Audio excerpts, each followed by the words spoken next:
Buenas Empezamos. noches, buenas noches a todos los que nos están acompañando. Soy Rodrigo Campos, esto es Encuentro con tu Sanaje y estamos muy contentos porque el día de hoy inauguramos una nueva serie temática eh, que se irá filtrando en nuestra programación de los sábados, en la cual entrevistaremos a investigadores de distintas disciplinas relacionados a la cuestión china. El día de hoy estamos iniciando este primer capítulo de esta serie con investigadores de la migración china a las Américas, que tienen como característica común ser latinoamericanos de ascendencia china. Tenemos unos invitados de lujo, que serán presentados además por una moderadora extraordinaria. Tenemos años persiguiéndola y por fin la tenemos aquí en Tusanaje. Estamos muy contentos. Ella es Alexandra Arana Blas. Ella es graduada de literatura hispánica por la PUC, donde también ejerce de predocente. Entre sus campos de interés están los estudios asiáticos, además de su cultura popular, también las teorías de género, queer y LGTB. Querida Ale, bienvenida, muchas gracias. Muchas gracias a ti, Rodrigo. Muchas gracias a todo el equipo de Tusanaje. En primer lugar, muchas gracias a todos los asistentes para esta mesa. También quisiera agradecer a Mónica Cinco, Francisco Javier Mock, Irmina En, que nos dejó unos audios que vamos a escuchar, y Daisy Sarabia por su tiempo y su participación. En estos momentos vamos por iniciar la mesa titulada Encuentro con Tusanaje, conociendo a los investigadores, voces desde dentro. Investigadores de ascendencia china estudiando la diáspora en las Américas. En estos momentos vamos a comenzar con la intervención de Mónica Cinco. Mónica Cinco es doctora en Ciencias Antropológicas por la UAMI y maestra en Estudios de Asia y África con especialidad en China por el COLMEX. Realizó estudios de lengua y cultura en la Universidad de Sun Yat-sen. Sus temas de interés son los estudios transnacionales, migración, diáspora y antropología urbana. Cuenta con diversas publicaciones sobre la presencia china en México. Es promotora del Grupo de Inmigración China en México y directora general de Fundación Educa México. Mónica, la primera pregunta es, ¿cuáles fueron los motivos y cómo iniciaron sus investigaciones sobre la presencia de chinos en el Perú y América? Hola Alexandra, buenas noches. Muy buenas noches a todos los que nos escuchan. Primero quiero agradecerle a la comunidad Tusanaje por invitarme nuevamente a este espacio. Yo soy gran admiradora del trabajo que ustedes realizan en Perú. Y bueno, pues para entrar a la pregunta, yo te diría que la principal motivación tiene que ver con un interés muy personal de entender mi propia autobiografía y sobre todo por el gran cariño y admiración que yo tengo por mi papá. A mí me viene la ascendencia china por el lado paterno, soy hija de papá chino, mamá mexicana. Mi papá nació en Hong Kong, es hijo de esta generación de matrimonios chino-mexicanos que fueron perseguidos y después expulsados del país por ahí de los años 20, 30 del siglo pasado. Así es de que pues yo crecí escuchando a mi papá y a mi abuela hablando de estas historias de sus años en China, de mi abuela durante los años previos a que saliera del país. Y recuerdo muy bien que ella decía que a ella le decían chinera. Y recuerdo muy bien cuando platicaba que la apedreaban en la calle y la dificultad para que su familia aceptara su matrimonio con mi abuelo, un chino de Cantón. Y entonces a mí siempre, desde muy pequeña se me despertó el interés por entender y por conocer más de esto que platicaba mi abuela, y porque además mis hermanos y yo crecimos en una casa que siempre estuvo llena de chinos. Recuerdo mucho a mi papá siempre sentado en el patio de la casa, rodeado de sus paisanos chinos, tomando té, hablando cantonés, todos ellos, la gran mayoría cocineros en lo que en México conocemos como los cafés de chinos, y siempre me generó inquietud de entender qué era lo que decían, por qué estaban en este país, cuál era la razón por la que habían decidido migrar. Y desde muy pequeña tuve como la inquietud de entender mucho más la historia de vida de mi papá y de mi abuela.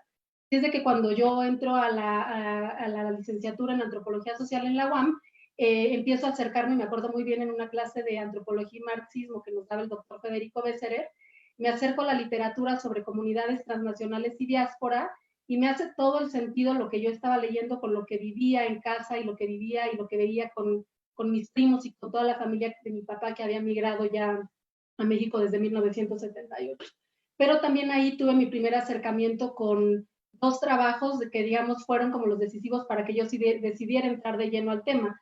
Uno fue el libro de Jorge Gómez Izquierdo sobre el movimiento antichino en México, y otro fue un trabajo pionero de la doctora Evelyn Hudehar, una de las principales investigadoras sobre la migración china al país. Y claro, me hace todo el sentido porque encuentro reflejado ahí mucho de las cosas que mi abuela y mi papá contaban. Así es de que decido hacer una tesis de licenciatura tratando de recuperar su historia, todo al nivel de un estudiante de licenciatura, y hablar de cómo veía yo a las comunidades de chinos de las que estaba rodeada. Y después yo tenía mucho el interés de conocer China, y entonces mi papá se negaba a regresar a su país de origen. Él tardó casi 40 años en regresar, y me acuerdo que el pretexto fue un matrimonio arreglado con un chino y conmigo que por ahí me inventé, y el pretexto era que mi papá fuera a conocer al futuro marido, ¿no? Pero la intención para mí era que mi papá se reencontrara con esa parte de su pasado y se reconciliara con esa parte de China que tanto dolor le causaba y que además lo manifestaba cuando platicaba sobre sus años allá. Y estando allá, pues me encontré con su familia, encontré documentos, encontré fotos, y se me despertó más el interés por tratar de conocer qué había pasado durante esos años que ellos permanecieron allá. Así es de que regresando unos años después me inscribo al Colegio de México y realizo una tesis de maestría en donde pudiera yo tener el espacio académico y el respaldo de una institución como el Colmex para hacer una investigación muy detallada de las expulsiones de chinos durante el movimiento antichino en el país, pero también poder regresar a China y hacer trabajo de archivo y poder entrevistar gente. Y después de haber rascado durante mucho tiempo en la historia familiar, decido que ahora quiero tratar de entender dónde estoy yo dentro de esta historia que me viene de mi abuela y mi papá.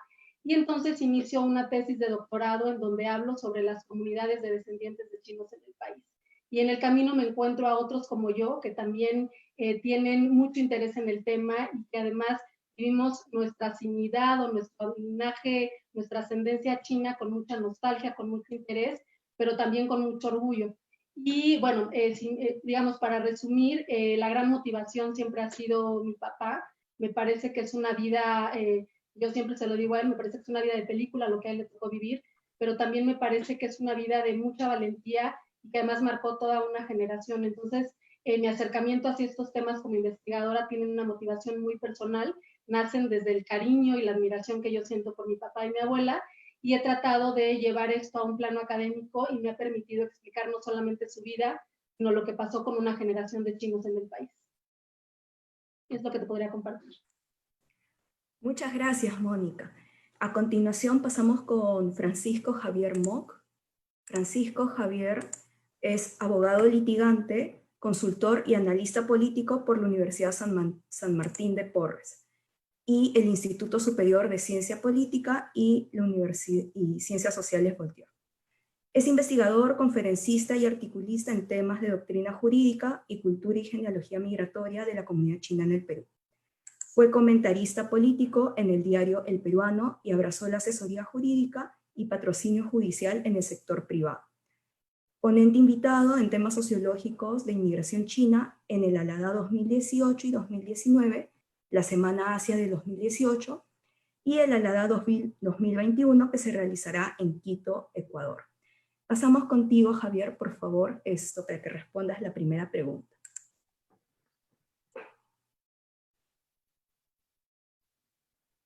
Agradezco mucho la gentil introducción de Alexandra. Muy buenas noches con todos. Estoy muy honrado de estar aquí acompañándolos y desde ya inicio sin más. Suscribo gran parte del discurso de Mónica Cinco, de su excelente exposición, de su interés particular. La verdad es que es mis raíces o la base del tema, de mi interés en los temas de inmigración china, sobre la cultura china y sobre sobre nuestros orígenes, de los Susanes, sobre mi origen en particular, tiene una raigambre muy emocional. He preparado un PPT de catarsis.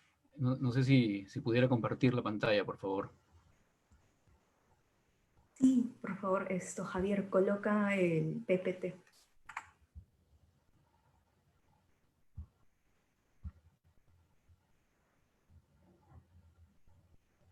No sé si se está viendo. ¿Se ve? Sí. Mi abuelo se llamó Francisco Moctao. Mi abuelo Pancho, desde siempre. No sé su nombre aún en chino. Mi abuelo vino con mi bisabuelo en el año de 1910, justamente con una de las, es que es un punto en la cronología de las diásporas de China, muy importante, ya que se dio concomitantemente a ello la gran diáspora y la disolución del imperio Qing, de la última dinastía. De mi bisabuelo, Federico Atén, en algunas documentaciones necrológicas que he encontrado, Moc, no puedo pronunciar su apellido, pero sí lo sé, y está escrito y los van a ver en una próxima diapositiva. Por supuesto, el nombre no lo puedo pronunciar, como había dicho. Ellos, o él en particular, si está documentado, vino de Enping, de Cantón de Guangdong, China, como dije, en el año de 1910. Ese es mi abuelo Pancho. Aquí está joven. Este retrato siempre lo he visto desde pequeñito en la sala de la casa de mi abuelo. Ahora verán por qué yo abrazo estos temas y desde niño germinó en mí un interés muy particular. Creo que he sido el único, aparte de una sobrina que tengo, que justamente vive en México, que también es Tuzán, por ambas ramas, los que nos hemos interesado en esto. La demás familia no, en particular. Pero la casa de mi abuelo fue un templo, fue una estancia muy importante, muy emocional, que tiene que ver con los temas que yo abrazo ahora en la investigación. Él nació el 4 de octubre de 1900 en Enping, China. No sé si efectivamente en Enping, por lo menos mi bisabuelo sí. Yo no sé si él vino a los 10 años, no tengo prueba alguna de su ingreso al país hasta ahora, pese a mis búsquedas. Ese es mi abuelo Pancho ya, pero ya viejo, ya anciano. Lucía más viejito de lo que en sus fotografías, cuando muy próximas a su fallecimiento el 2 de enero de 1971. Pues, falleció a los 70 años y ya parecía un ancianito de repente por la actividad que desempeñó. Él fue agricultor. También fue canaricultor y ganó varios premios de esa disciplina. Fue una autoridad aquí He visto algunos diplomas, que no los tengo aún, pero sí los vi en algún momento de mi vida, de una asociación de canaricultura en el Perú. Este es el único documento oficial que certifica documentalmente, formalmente, objetivamente, que soy descendiente de ciudadano chino. Este documento lo obtuve en el Archivo General de la Nación. Es el único que remite a un pasado 1940 en el censo de extranjeros. Él se declara de 39 años de edad y proveniente de China. Somos una familia bastante pequeñita. Aquí justamente en este documento que yo tengo y lo guardo como oro en polvo, allí figura en la parte trasera del documento oficial mi familia. Ahí están los Moc, y hay un Evaristo a quien no conozco y que no tengo ninguna data. Mi familia ha sido bastante parca y bastante hermética con sus orígenes. Es uno de mis acicates de mis descubrimientos y de mis ganas de investigar. Esa es la lápida de mi bisabuelo, que descubrí hace algunos años atrás en el Presbítero Maestro Cementerio en Lima, y aquí se dice el nombre de mi abuelo, por supuesto la fecha de su muerte, que está allí, en castellano también, y que es proveniente de Enping, en Cantón. Gracias a gente que me ha apoyado, a tanta gente, sociólogos, Patricia Castro Obando también, y a ese señor que aparece en la foto, que es un ciudadano chino que trabaja en el Perú, me hizo el favor de escudriñar un poco en unas familias chinas que tienen mi apellido en Enping, justamente de donde provino mi bisabuelo. Y ahí tenemos el árbol en que supuestamente está mi bisabuelo. Moc figura en la lista de los apellidos chinos en el Callao, y supuestamente en la asociación de Tongshun, de donde eran miembros mayoritariamente Hakka. Este es mi abuelo, con amigos ahí alrededor, sin ninguna data que tengo de ellos. Este es parte de la casa de mi abuelo. Desde pequeño viví estas visitas que hacía mi abuelo y el orden exagerado y lo impoluto que significaban esas estancias para mí, y el orden que guardaba. Había que hacer mucho silencio en su casa.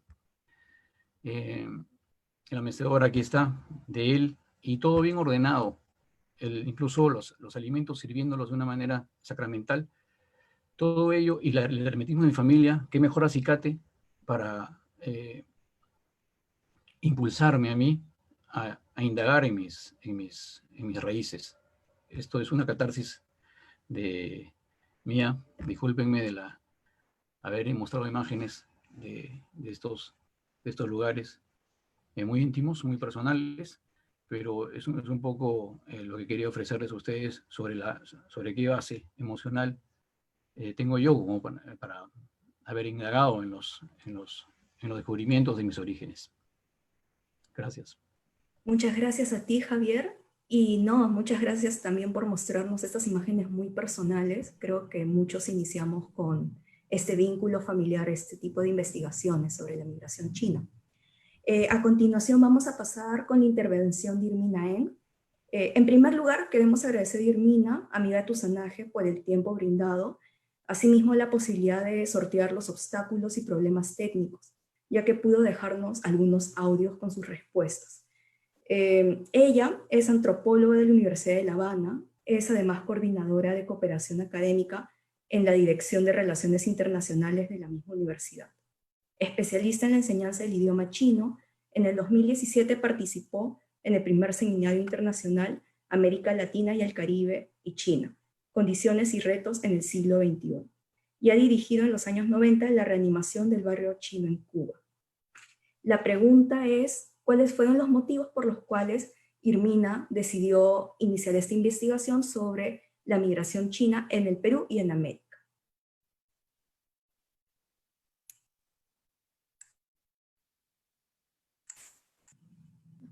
Damos pase a la intervención de Irmina Eng.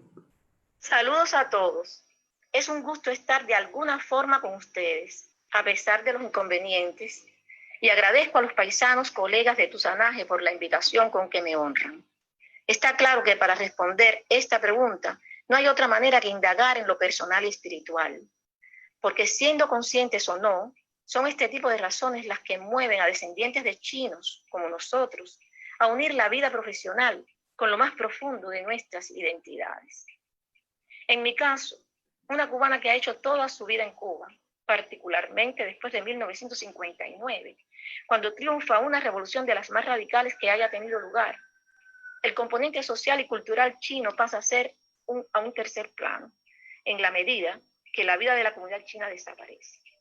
Pero el misterio de las raíces culturales es muy grande, fomentadas desde el mismo instante que comienza nuestra existencia como seres vivos.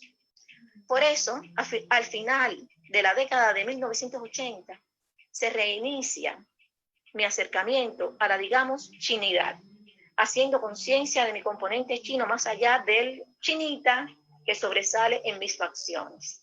Es muy emocionante compartir con ustedes estas reflexiones y una pena que siempre el tiempo sea una limitante. En esencia, puedo decirles que la base de esa motivación fue mi padre chino querido, con el que tuve especial relación, pues yo era la menor de los hijos a la que él, ya viejo, podía tratar de enseñarle, de transmitirle un mundo al que nunca dejó de pertenecer, el que reprodujeron en lo posible en las condiciones de la emigración, y que en nuestro caso cubano desaparecería aceleradamente. ¡Qué soledad! Pero ahí estuvo hasta el final, con su conciencia de chino intacta, aunque enriquecida por la convivencia entre cubanos, lo cual debe haber sucedido en mayor o menor medida a todos los inmigrantes en cualquier parte, en cualquiera de nuestros países. Mi padre chino hizo la diferencia en mí, no solo por lo que aportó a mi biotipo con la cooperación de otros factores genéticos nada despreciables, sino muy particularmente en la conformación de mi cultura personal, moldeando la manera de hacer la cotidianidad y las prioridades y el sentido de la vida. Por supuesto que los chinos influyó en mucha menor medida que la omnipresencia de los cubanos. Era el medio ambiente determinante. Soy cubana, soy solo que de origen chino. Fue en 1989 cuando tuve acceso a un artículo increíble que escribiera un par de años antes Leonardo Padura. No sé si conocen que Padura es uno de los escritores cubanos más reconocidos en los últimos tiempos. En esta crónica periodística llamada El viaje más largo, describe magistralmente la nostalgia de los chinos inmigrantes, a la vez que muestra su grado de integración a lo cubano.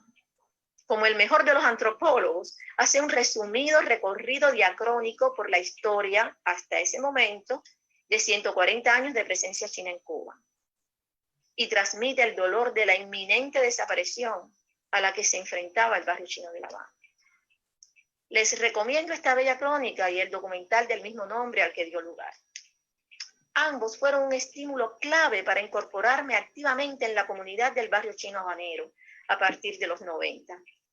Entonces, y como por arte de magia, comenzaron las asociaciones, llamándome la atención todo lo chino que apareciera a mi alrededor.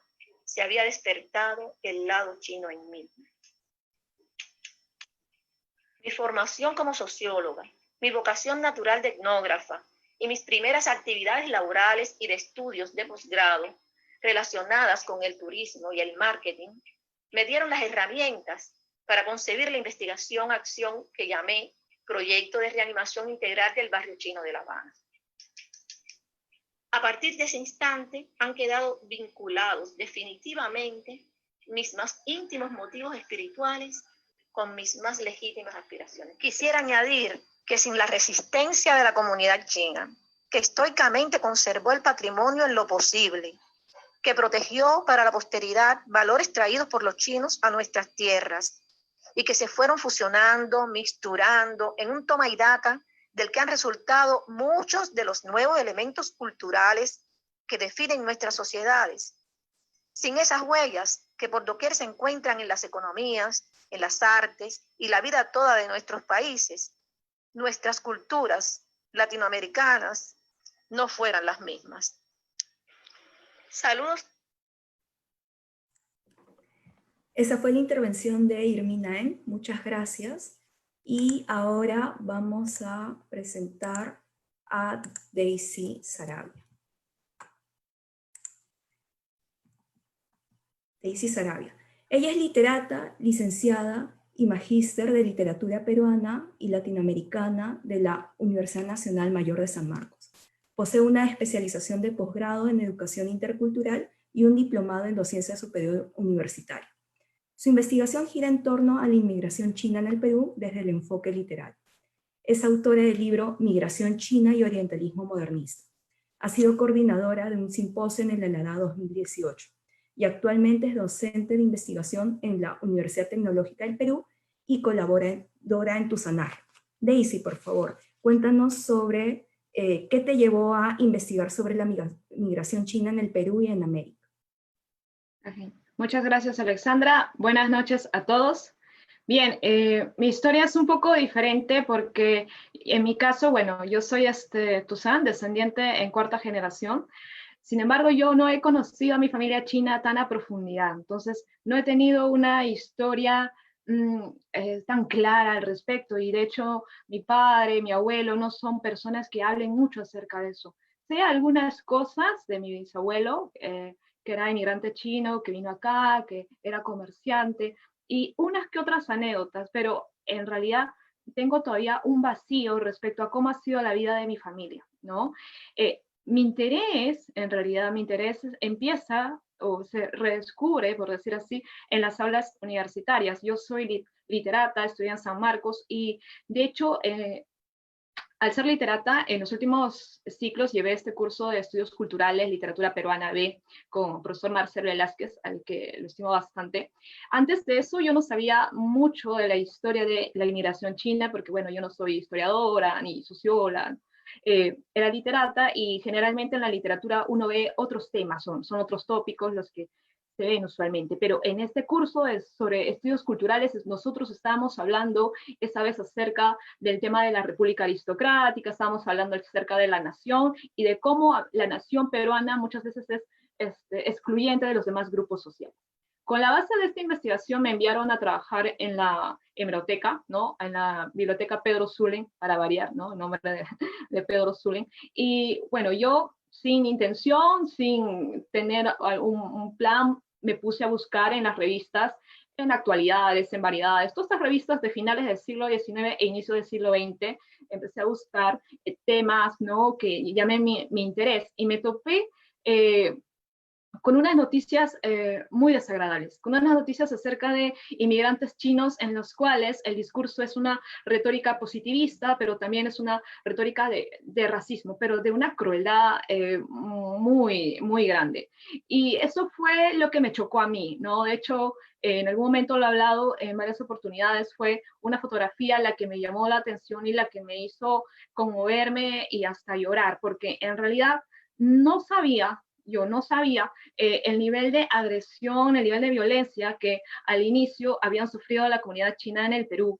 Ya lo habían dicho, Mónica, por ejemplo, en el sentido de que a los inmigrantes chinos acá se les tiraba cuetecillos a las tiendas porque querían fastidiarlos, ¿no? Eran el centro de la burla a veces a las personas que eran barrenderos, ¿no? Los inmigrantes chinos que eran barrenderos, aquí en la madrugada les tiraban agua fría y se burlaban, los mataperros, o en general, ¿no? Había una suerte de discriminación que estaba muy normalizada y que la prensa lo decía y se burlaba además. Entonces, tal vez en ese momento yo me puse a pensar realmente en que mi familia, la familia que yo tenía, familia china, la había pasado muy mal, ¿no? Había sufrido bastante, ¿no? Esas cosas a veces uno no las cuenta, ¿no? Uno de su abuelo, de su bisabuelo tal vez no lo dicen, o no lo sé, o hay un silencio. Pero al enterarme de eso, yo sí sentí por primera vez una suerte de solidaridad, si se podría decir, una suerte de empatía, y me dolió mucho. A partir de eso, y hablando con mi profesor, decidí cambiar toda mi perspectiva de vida y de carrera, porque en realidad como literata tal vez hubiera hecho una tesis de poesía peruana, ¿no? O qué sé yo, pero ahí dije, no, voy a hacer este tema de migración china y voy a hablar acerca de cómo se representa en la literatura y en la prensa, ¿no? Este discurso, ¿no? Esta configuración del inmigrante chino. Así que ahí nació todo. Mi profesor en ese tiempo del curso me dijo, hazlo, es una buena idea. Y eso es lo bueno. Lo que yo sentí de parte de la universidad, de parte de mis profesores, es que me alentaron mucho para hacer este tema que era novedoso, ¿no? Novedoso. Es así como yo termino, yo tenía una tesis, de hecho, una tesis en proyecto ya casi para finalizar, sobre Eliodoro Vargas Vicuña, que es este narrador indigenista, y la dejo a un lado para iniciar otra tesis de nuevo, y esta tesis pues se volvió en dos, ¿no? La tesis de licenciatura y la tesis de maestría, ¿no? Una que es la de orientalismo, ¿no? Modernista, que es la representación de esos años, y el otro que me gusta mucho y que es el motivo de la foto, el tema de la crónica policial, ¿no? Porque es ahí la crónica policial donde se evidencia esta, digamos, subalternidad, ¿no? Del grupo emigratorio chino, ¿no? Y asiático en general, ¿no? Porque la violencia, como se sabe, ¿no? En el Perú, esta suerte de exclusión, de racismo siempre hay, y no solamente es al grupo chino, sino a todos los demás grupos, ¿no? Afroperuanos, los indígenas, etc.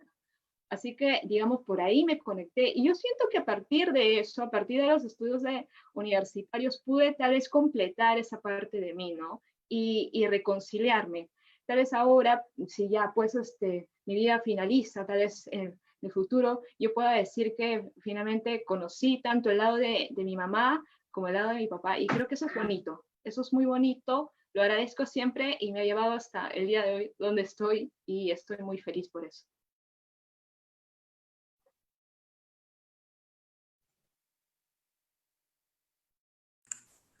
Muy bien, muchas gracias Daisy por tu respuesta.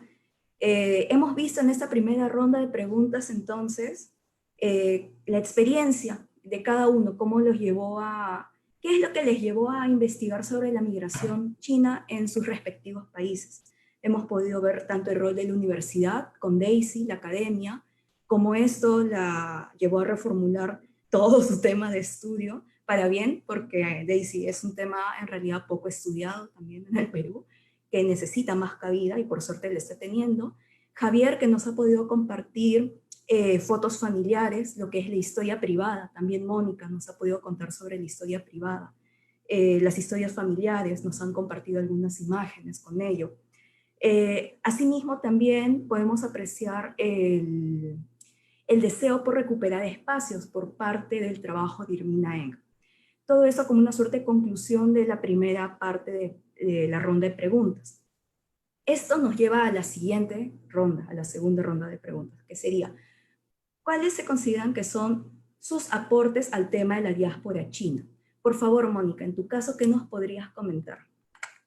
Pues mira, para mí, ojalá lo que yo escribo aporten algo a la literatura y al conocimiento de la presencia china en el país. Para mí lo más importante siempre ha sido que mi papá pueda leerme y que otros descendientes y otros chinos de primera generación puedan leer lo que yo escribo. Y me parece que mi trabajo ha tenido una congruencia desde los estudios de licenciatura hasta el doctorado, porque para mí el tema académico es chinos en el país, desde una perspectiva antropológica, y creo que lo que yo he hecho es trasladar el estudio de la migración china hacia el presente, porque en México tenemos una amplia literatura, no tan vasta como de otros grupos extranjeros en el país, pero sí tenemos una amplia literatura que estudia la historia de los chinos en el país y que se ha focalizado principalmente en chinos en el norte y sobre el antichinismo en México. Y me parece que yo he tratado de poner sobre la mesa la importancia del estudio de las comunidades chinas hoy desde una perspectiva antropológica. He aportado, me parece también, y lo digo con mucha humildad, etnografía de las comunidades chinas hoy, y también una discusión muy antropológica sobre conceptos como diáspora y comunidades transnacionales, que son los temas que a mí me interesan. Y creo que también, y además porque tiene que ver con mi propia autobiografía, ¿no? Tratar de dar cuenta sobre qué pasa hoy con las comunidades de descendientes y la forma en la que hoy los chinos en el país construyen comunidad. Y en ese sentido, desde hace algunos años tengo interés en estudiar, por ejemplo, el surgimiento de iglesias cristianas chinas en el país, que me parece que hacen una labor muy importante en la construcción de nuevas comunidades, que en México no teníamos registro de esto, y creo que es por ahí donde yo he podido aportar, sobre todo en dar cuenta a través de testimonios, de trabajo de campo, de etnografía, qué pasa con los chinos hoy en México. Muchas gracias, Mónica. Javier, por favor, ¿qué nos podrías comentar sobre tus aportes al tema de la diáspora china? Gracias, Alexandra. Tenía también el PPT. Sí, por favor, Javier.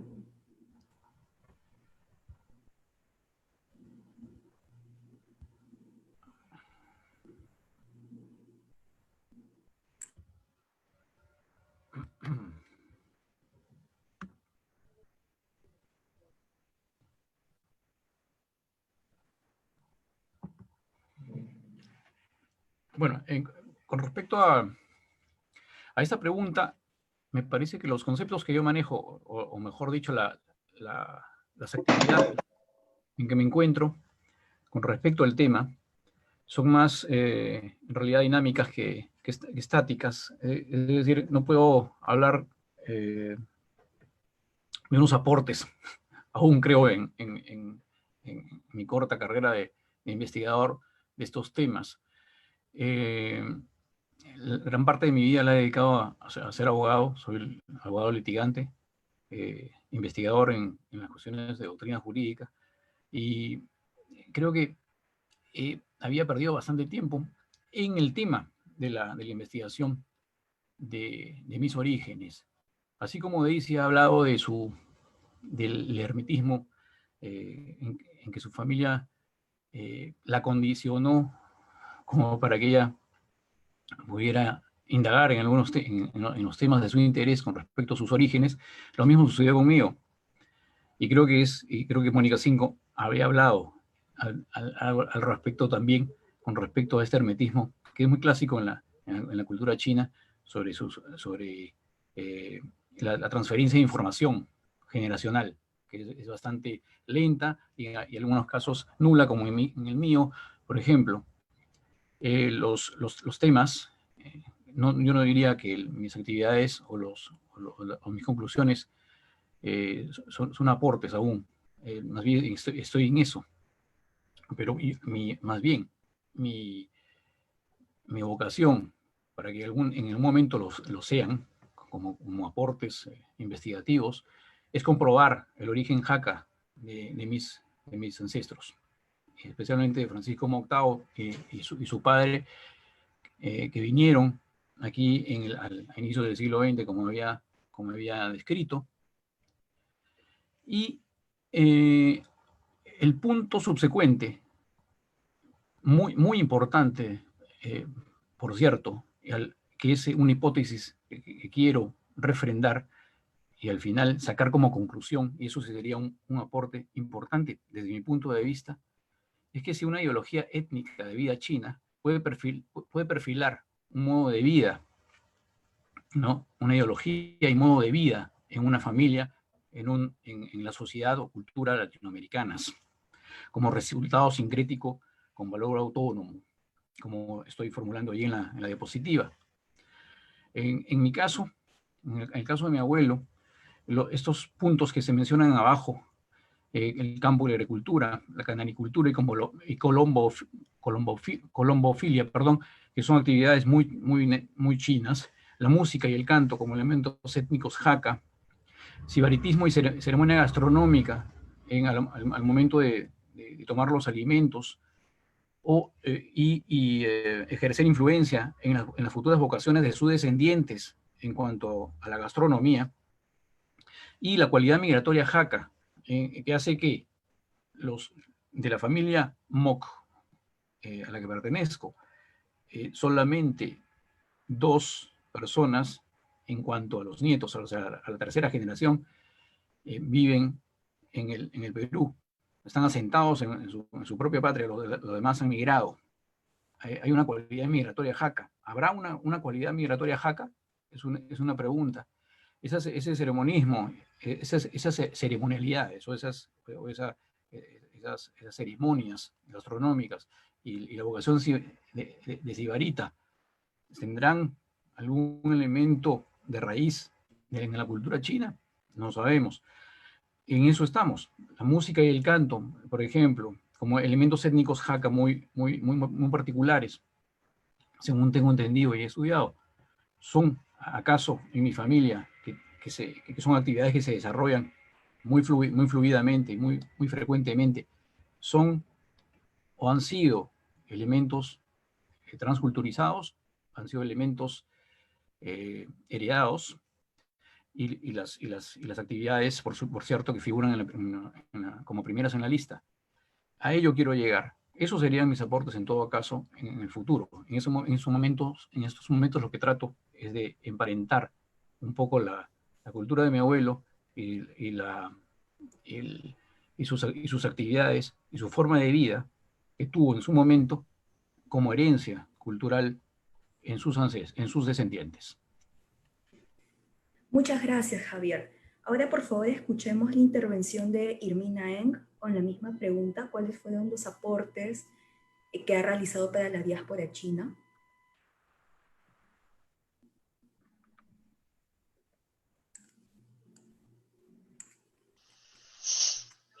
Aunque no he sido investigadora a tiempo completo, en los últimos 25 años siempre he dedicado tiempo a los estudios sobre los chinos en Cuba y su cultura. También he intentado trabajos comparativos entre las comunidades chinas y sus barrios de algunos de nuestros países de la región latinoamericana y caribeña. He sido una activista comunitaria que ha enfocado el asunto desde lo académico. Creo que desde esa visión mis contribuciones han estado quizás más vinculadas a la definición de barrio chino o Chinatown y lo que estos representan. Trabajé en conceptualizaciones que permiten identificar los barrios chinos clásicos, aquellos que surgieron en los momentos iniciales de la diáspora y no los que se han estado levantando con fines comerciales y turísticos mucho después. En estos barrios chinos clásicos, la función residencial era la base y se complementaba e integraba con las demás funciones cotidianas para reproducir la vida social, material y espiritual de la población local china. Eran tan autosuficientes que sus residentes chinos podían satisfacer prácticamente todas sus necesidades vitales sin salir de su entorno. Esto generó necesariamente una caracterización de la localidad que fue siendo dominada por el origen de sus habitantes. Carpentier la denominó nuestra ciudad amarilla. Pero es importante reconocer que tuvieron su origen en la exclusión étnico-cultural, en la alienación económica y social, estigmatizados por el condicionamiento sociohistórico que la procedencia étnica les otorgó dentro del marco socioeconómico en que fueron colocados. En este caso, los primeros culíes en el hemisferio occidental. Y digo en el hemisferio occidental especificando porque la diáspora china y sus barrios en el Asia, aunque tienen similitudes con los de este lado del mundo, también tienen marcadas diferencias. Los barrios chinos tuvieron la importante función de proteger a los inmigrantes ante un medio hostil y excluyente, marginador. También hay rasgos de autoaislamiento por requerimientos ideoculturales del propio grupo diaspórico. Estuvieron obligados a un proceso de readaptación, de reformulación de sus recursos socioculturales de todo tipo. Aquellos barrios fueron resultados de procesos a veces violentos, racializantes. A su vez y contradictoriamente, esas estructuras poblacionales han constituido una manera de conservación transculturada de las tradiciones y los valores chinos en los contextos ultramarinos, generando nuevas formas de expresiones culturales en el seno de las sociedades receptoras, las nuestras, las americanas, cuyas culturas han resultado por ello enriquecidas. Son clara muestra de que los hombres, aunque hayan sido despojados de todos sus bienes materiales, con las herramientas culturales que poseen, van a reconstruir nuevos modos de vida y la cultura que portan va a estar presente en el patrimonio material y espiritual que crean. También muestran la potencia de una cultura que logra crear oasis en esos nuevos contextos urbanos o no, porque hubo casos de Chinatown en zonas no urbanas. Los barrios chinos no solo son expresión de la cultura china, sino también reflejan la cultura local y muchas de las diferencias entre ellos vienen de esa diversidad de la que inevitablemente deben. Más recientemente me he estado ocupando en desentrañar lo chino en lo cubano, que es muchísimo. Los culíes llegaron en un momento en que el etnos cubanos se encontraba aún en definición en el decisivo siglo XIX, por el volumen y extensión en el tiempo de las migraciones, por el peso demográfico y los resultados de la mezcla biosocial, formando familias chino-cubanas, así como por sus importantes aportes en lo laboral y económico, y muy particularmente por su manera de integrarse a la lucha por la independencia de la isla. El componente chino forma parte esencial de la sociedad y la cultura y la nacionalidad cubanas, con elementos claves en muchas de nuestras expresiones culturales. Así tiene importante presencia temprana en la música, en la literatura. Esta última es reflejo de la impronta china en lo cubano y temática en la que me encuentro trabajando en estos momentos. De nuevo, muchas gracias por el espacio. Acabamos de escuchar la intervención de Irmina Eng y pasamos, Daisy, contigo, por favor. Cuéntanos cuáles fueron tus aportes en este tema de la diáspora china. Ok, gracias. Bueno, no sé si llamarle aporte. Creo que me falta mucho por investigar. Voy a tratar de hablar más bien de mis trabajos, lo veo más como mis trabajos. En el primer caso, del primer trabajo de investigación que tuve, fue acerca del modernismo, ¿no? Y hablé acerca de la representación de la literatura peruana sobre la inmigración china, y lo que propuse, bueno, era de que el modernismo, que tiene esta idea de intercambio y conexión espiritual en Latinoamérica con Oriente, no se cumple en el caso peruano debido al problema que existió con la inmigración china, y a partir de ahí esta idea de que el oriental es el enemigo o la inmigración no deseada. Entonces, en ese primer trabajo, la idea era decir que el modernismo fue diferente, tuvo una visión política muy marcada y por tanto el discurso sobre la inmigración china en la literatura tenía dotes más de ser un relato gótico, de tintes grotescos y haciendo énfasis siempre en lo decadente, ¿no? Que viene a rastra del positivismo. Pero ahora quiero hablar más de algo que es parte de mi segundo trabajo y que tiene que ver también con el tema de la crónica policial, que ya lo había mencionado antes, ¿no? Este trabajo me gusta más porque tiene que ver con la primera impresión o choque que yo tuve con las revistas ilustradas. En el caso de este trabajo, bueno, se titula Los exóticos del crimen, prensa, literatura y crónica policial de la inmigración china.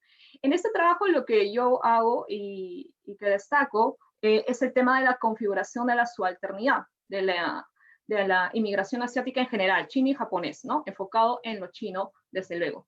Y parto acerca de que en la sociedad peruana esta subalternidad hace que muchas veces se configure al inmigrante chino como el enemigo, y en base a eso su representación está dada por dicotomías que lo enfrentan al sujeto criollo, ¿no?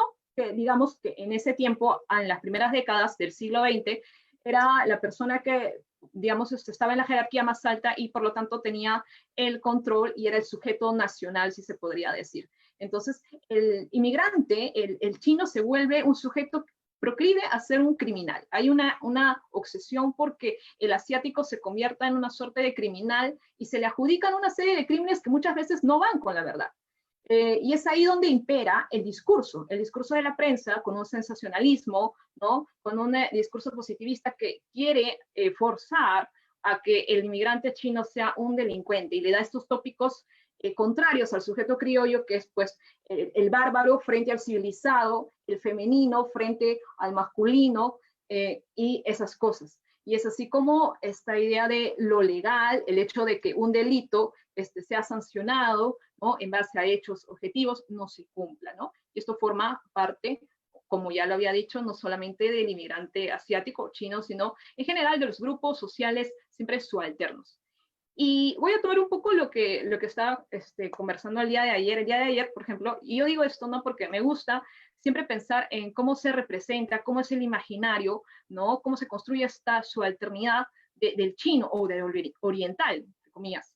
Porque esto es algo que se proyecta y se proyecta hasta ahora, ¿no? Se proyecta hasta ahora. Esto que yo traje es de 1920, de estas décadas, pero hasta el día de hoy hay eso, ¿no? El día de ayer yo, por ejemplo, estaba comentando acerca de unos cómics, ¿no? Cómics americanos, ¿no? De Estados Unidos, Fu Manchu, ¿no? Y el misterioso Dr. Wu Fang. Y lo comentaba porque en estos cómics que son de 30 y luego de 60, y luego otros amigos me comentaron que incluso había más cómics posteriores, ¿no? En estos cómics siempre hay la idea del villano oriental que se enfrenta siempre al sujeto occidental, que, oh sorpresa, es el civilizado, el que no es el bárbaro, el sujeto prudente, racional, ¿no? Perfecto.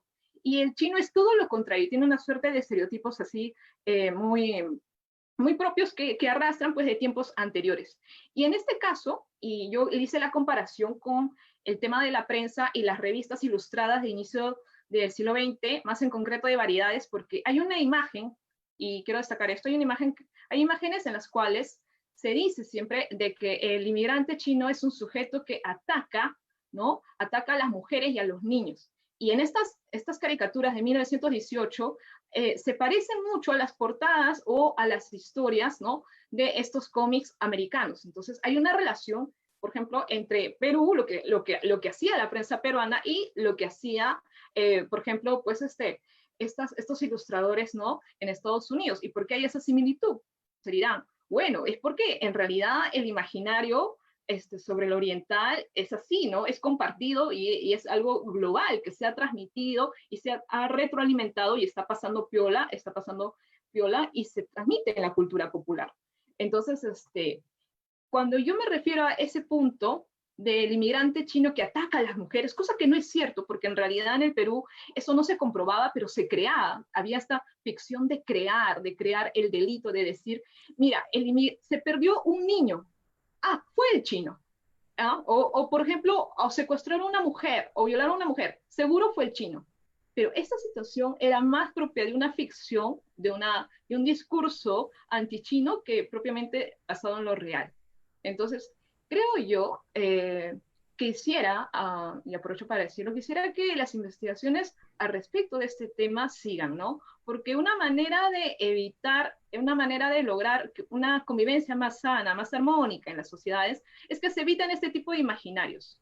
Yo lo investigué y me gusta porque siento que falta aún mucho más por investigar respecto a este tema para poder zanjar de una vez esta suerte de estereotipos que no nos hacen nada, no nos aportan nada, solamente nos dañan más. Bueno, eso sería mi intervención en esta pregunta. Muchas gracias, Daisy. Entonces hemos podido ver en esta ronda de preguntas cómo en realidad los aportes de cada uno se vinculan también a las ramas de estudio que tienen, ¿no? Ya sea desde la antropología y el derecho, lo que nos han contado tanto Mónica como Javier es el peso que tiene el testimonio y la autobiografía, que son hoy en día muy válidas como materia de estudio. Y Daisy, yo sé que has querido decir que no hay mucho aporte, pero veo mucho de literatura en lo que tú estudias, ¿no?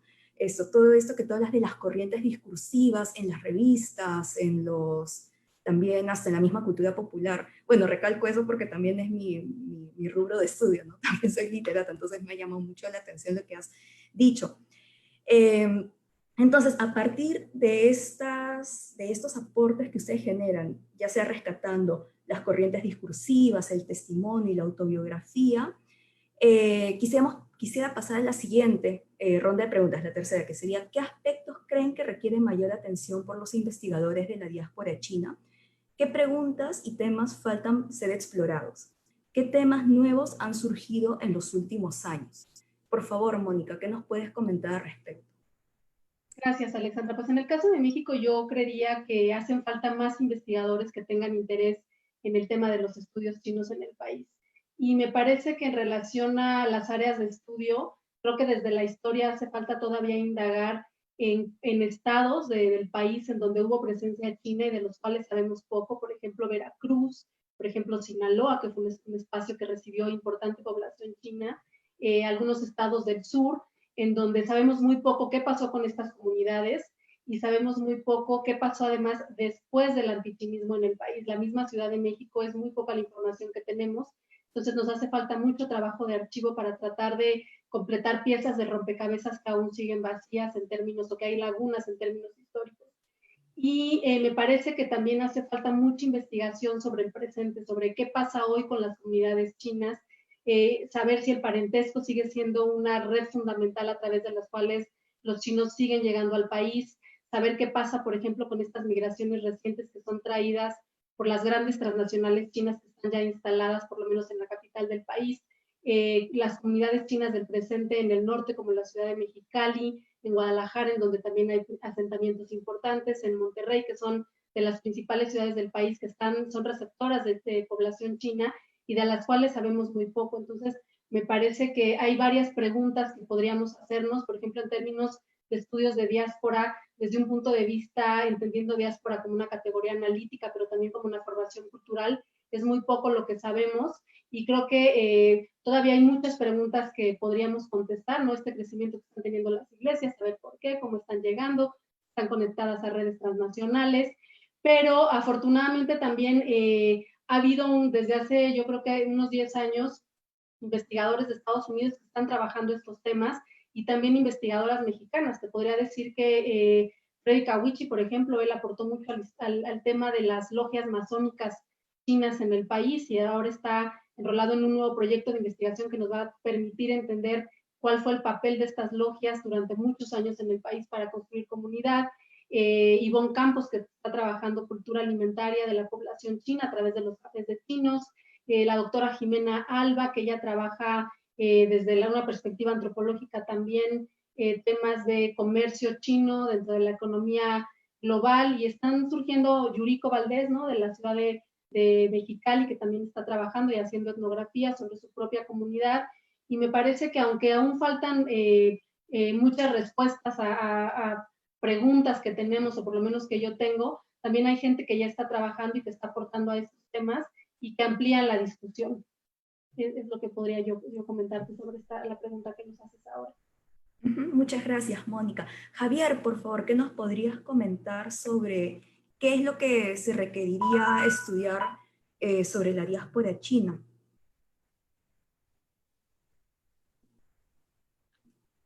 A ver.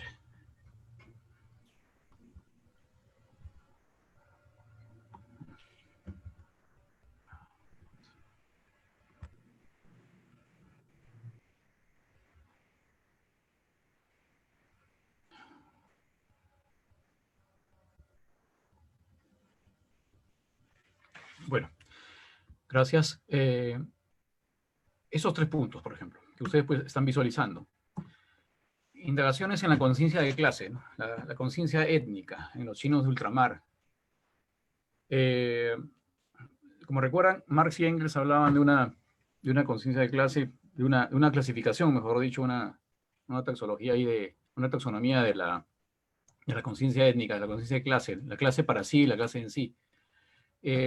Sería bueno preguntarse y investigar el tema con respecto a la conciencia étnica de los grupos y de las comunidades chinas.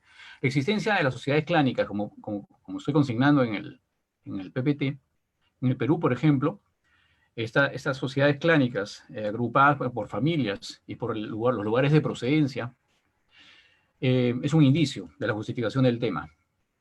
Existe aún exacerbaciones emocionales, de grupo, culturales, eh, raciales, contra de un grupo étnico contra otro, grupos étnicos originados en China. A lo largo de mi vida, en los avatares de la investigación de estos temas y a lo largo de la experiencia, he podido ver algunos grupos, como por ejemplo el Kukonchau, aquí que es un grupo de una sociedad clánica, una sociedad geopolítica, se podría decir, que son las prefecturas de Cantón, aquí, pero traspasadas, transculturizadas aquí en Lima, en el Perú. El Kukonchau, por ejemplo, dentro de su dinámica, he podido experimentar algunas exacerbaciones, como digo, algunos ataques raciales entre Punti y Jacas. Entonces, eso es un primer punto, ¿no?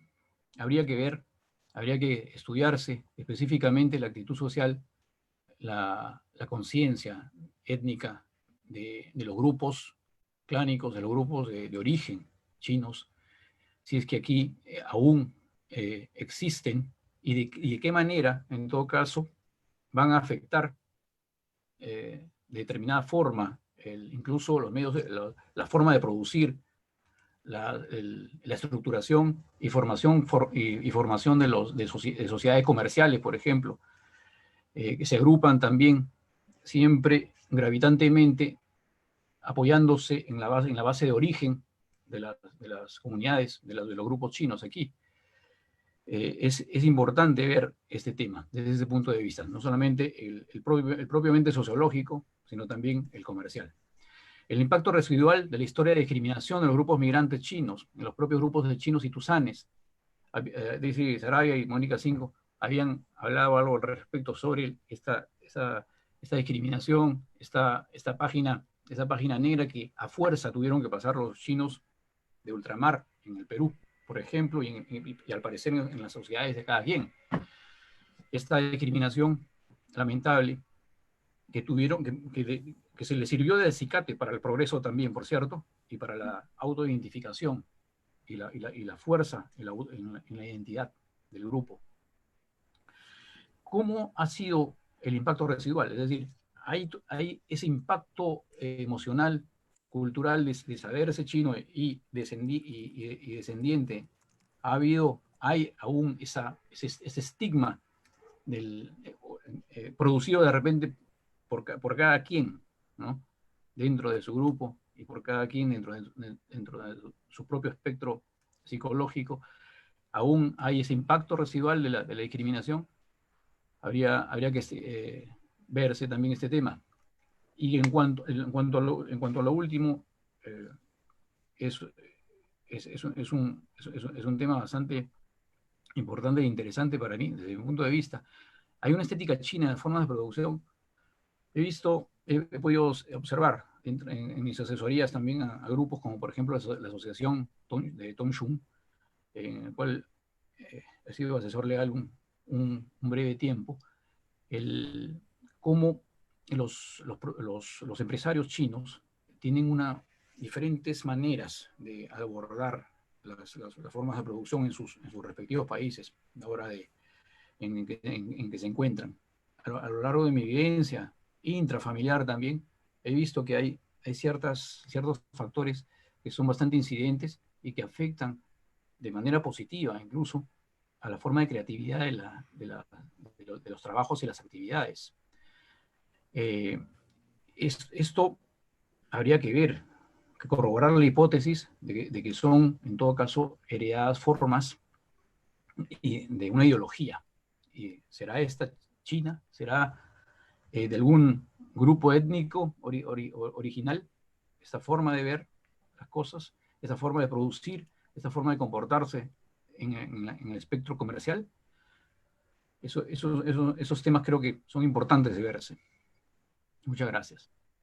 Gracias, Javier, por tu respuesta. Gracias. Ahora pasaremos a la respuesta de Irmina En sobre el mismo tema. ¿Cuáles son los temas que requieren mayor atención por los investigadores de la diáspora china? ¿Qué preguntas y temas faltan ser explorados? ¿Y qué temas nuevos han surgido en los últimos años? Por favor, damos pase a la intervención de Irmina En.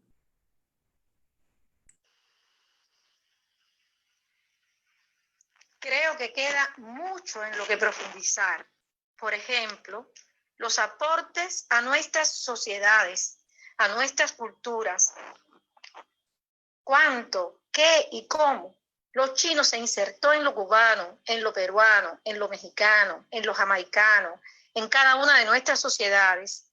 No una descripción fría, ni una simplista separación y descripción de componentes, sino una búsqueda de las esencialidades de nuestras raíces americanas en la que lo asiático se ha insertado, cualificando junto a lo indígena y lo negro, lo que lo hispano y los otros colonizadores europeos implantaron forzosamente. Hacen falta estudios comparativos de las similitudes y diferencias del desarrollo de las comunidades chinas de nuestros países. Sería interesante también los estudios comparativos con otros grupos diaspóricos procedentes de otros países y culturas. Por ejemplo, puede ser en Estados Unidos irlandeses, judíos, italianos, latinos, etc. En Cuba, por ejemplo, primero los negros africanos. Fueron un gran grupo diaspórico, forzado pero diaspórico. Y ya en el siglo XX, pues los inmigrantes caribeños, árabes de distintas procedencias, que se establecieron, que crearon su manera de relacionarse como comunidades. Todo esto contribuiría a esclarecer y desbrozar mucho de lo aún desconocido. En nuestros estudios hay que incrementar en el análisis los condicionantes causales y todo tipo de calificadores que aporta el lado chino de esa presencia en nuestros países. Porque no solo con los referentes teóricos y conceptuales con que estamos formados a la usanza occidental y los referentes históricos de las sociedades nuestras, cómo se desarrollaron, lo que ha determinado cada etapa, no es posible así explicar el comportamiento de las migraciones chinas y sus consecuencias. Es necesario estudiar China. Esto caracterizó los primeros estudios sobre los chinos en Cuba. Por eso se hace necesario que cada vez más la formación de nuestros investigadores incluya el estudio de China, se vaya a conocer China, se estudie en China, cosa que puede parecer obvia ahora, pero que por mucho tiempo no ha sido así. Muchas gracias a la intervención. Importantísimo es el nuevo momento de China, la influencia de su emergencia como gran potencia mundial. las nuevas migraciones y comunidades que se están creando y las relaciones complejas con la vieja comunidad de más de 100 años de presencia. Para todo esto hay que estudiar más a China y sus culturas, particularmente la cultura cantonesa, que es la gran presente en nuestras raíces. No solo los que estudiamos aspectos sociales y culturales, sino también los estudiosos de la economía, la política y las relaciones internacionales.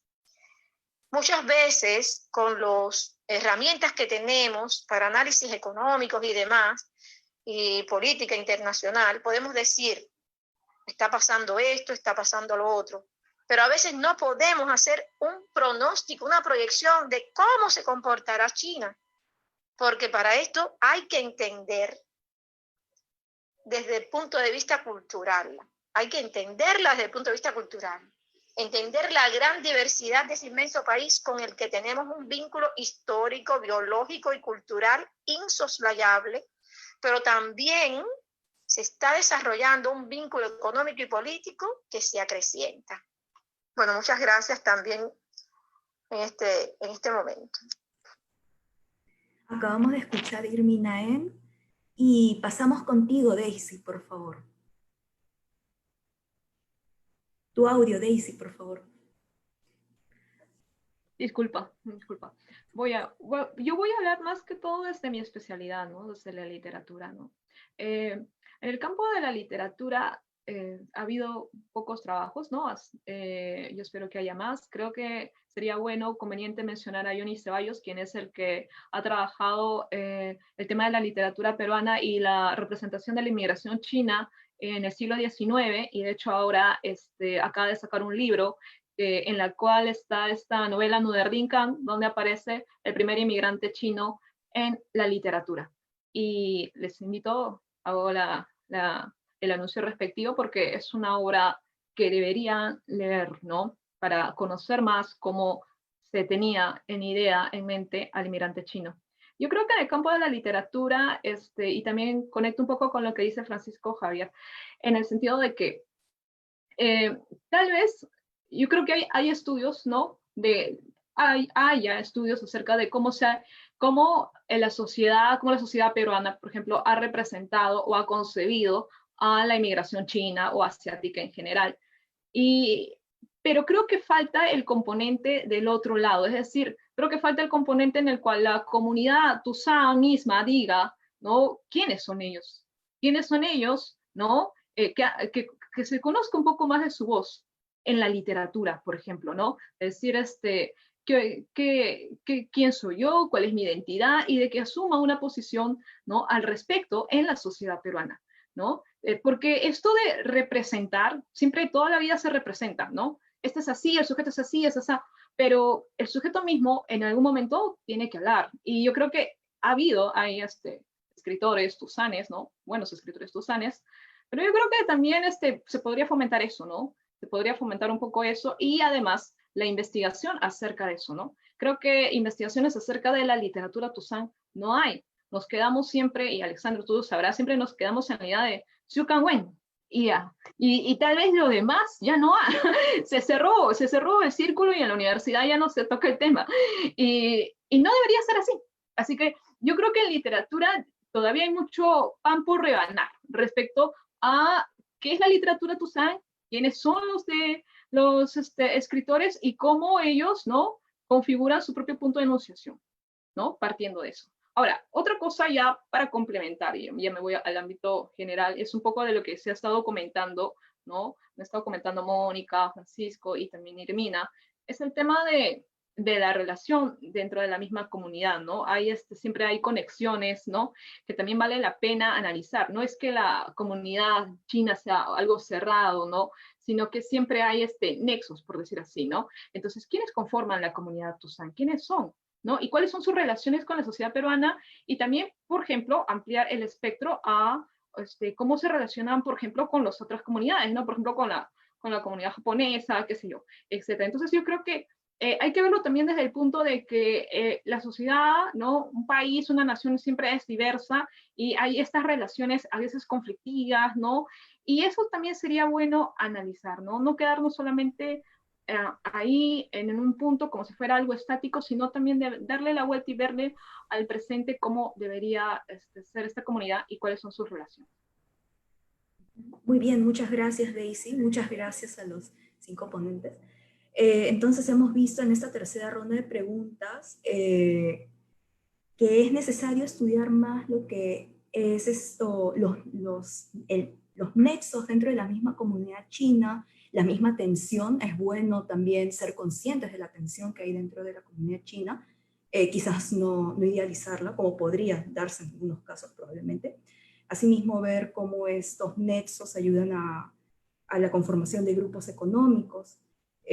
También estudiar más desde el lado de la diáspora, desde los estudios transnacionales, la importancia del idioma, que bien dijo Irmina En, y también el tema de la estética es súper importante en esos nuevos estudios. Finalmente, pasamos a la cuarta ronda y última de preguntas, que es, ¿qué proyectos o actividades has desarrollado o desarrollas sobre la presencia y diáspora china? Por favor, Mónica. Gracias, Alexandra. Fíjate que desde el 2012 yo me integré a un grupo que se llama Inmigraciones Chinas a México, que es una comunidad virtual y un espacio de encuentro entre descendientes de chinos que viven en el país o que han vivido en México y que ahora viven en otros lugares del mundo.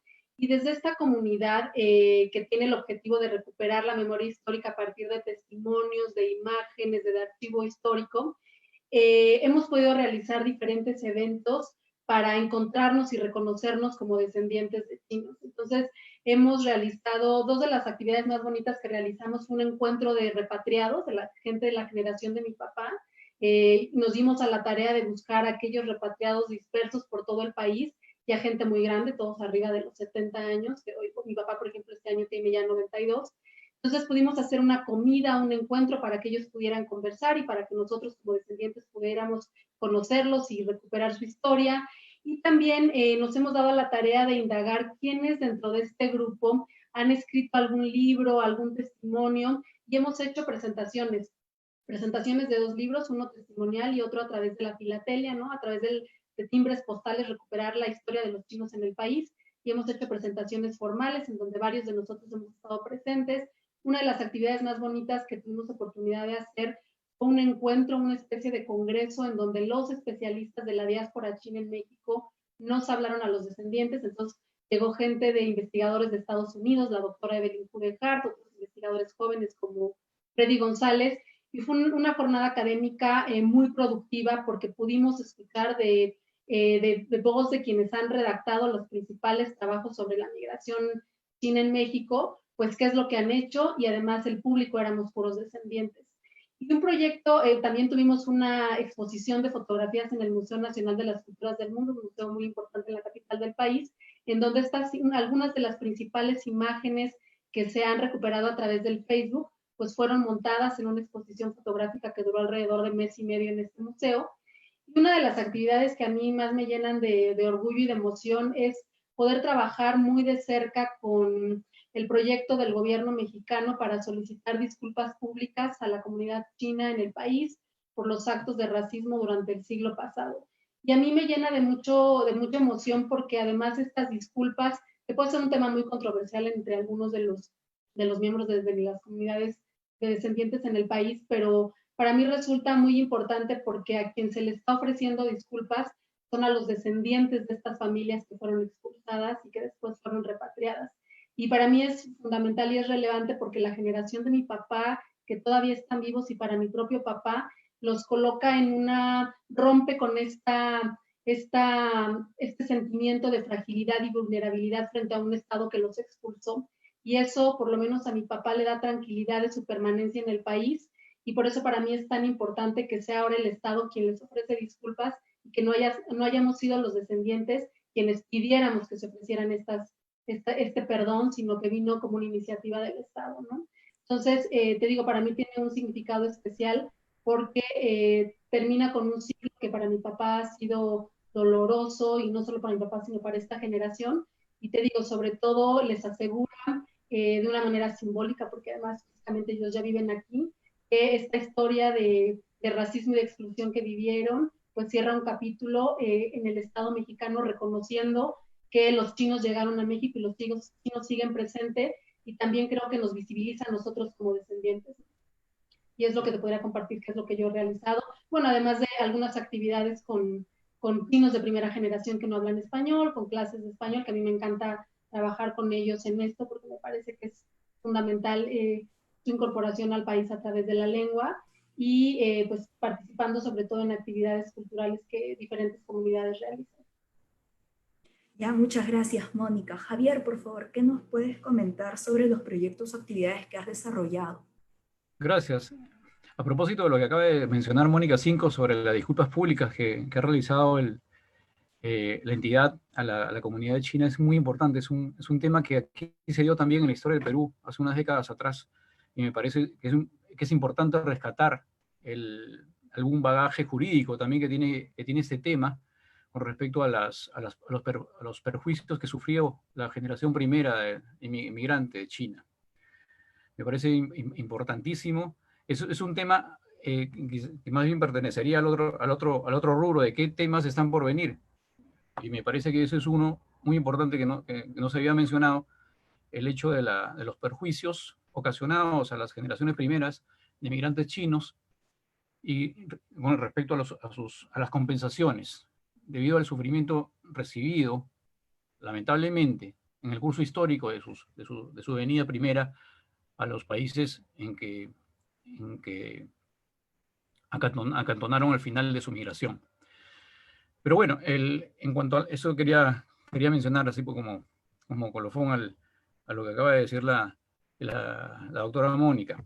En realidad, con respecto a mi respuesta, el ALADA 2021 es una de mis pretensiones de conferencia con respecto al traslado de información y de investigación como resultado de las pesquisas que he hecho con respecto a mi familia. Y nuevamente voy a este tema porque es un tema personal que en todo caso lo he trascendido al tema cultural. La inmigración de un personaje como fue mi abuelo, perteneciente a un grupo étnico Hakka, un grupo étnico determinado, su comportamiento y su Weltanschauung, su ideología, su cosmovisión como chino, transculturado al Perú, ¿han acaso afectado positivamente, por cierto, han influido en las generaciones de sus descendientes, en los comportamientos dentro de sus medios de producción de sus descendientes? Esas hipótesis que mencioné en una de las diapositivas que he presentado, esas hipótesis son parte de la columna vertebral de la ponencia a dar en el ADA 2021 en Quito, Ecuador. En eso estoy investigando, pero objetivamente es la actividad más próxima que tengo. A lo largo de mi vida, como he mencionado, gran parte, las 3/4 partes de lo vivido hasta el momento han sido dedicados a mi profesión, a la doctrina jurídica. A partir de los 40, es que he retrotraído la vista para recoger temas de mis preferencias personales en lo intelectual y en cuanto a nuestros orígenes. Y es que ahí recién he podido conectarme, por ejemplo, con la Sociedad Tongshun, de la que fui un tiempo asesor jurídico, conectarme con Tino Guzmán Can, que es por si acaso anoten Tustanaje, que es importante. Tino Guzmán Can es un investigador, promotor cultural, turístico, y que posee un bagaje importante en cuanto al conocimiento de los grupos migratorios y su cultura en los puntos de destino. Me engarcé con él a través de la Sociedad de Tongshun, me engarcé en los trabajos que hacía Patricia Castro Obando y me facilitó mis participaciones en la Semana Asia de la Pontificia Universidad Católica del Perú del año pasado, y en cuanto a los 2 aladas anteriores. Es ahí que viene esta pequeña carrerita que recién está en ciernes, pero que tiene que ver con mis investigaciones actuales. Eso podría decir en este punto. Gracias. Muchas gracias, Javier. Ahora pasamos a escuchar la intervención de Irmina Eng. para la misma pregunta. ¿Qué proyectos o actividades ha desarrollado o desarrolla sobre la presencia y diáspora china?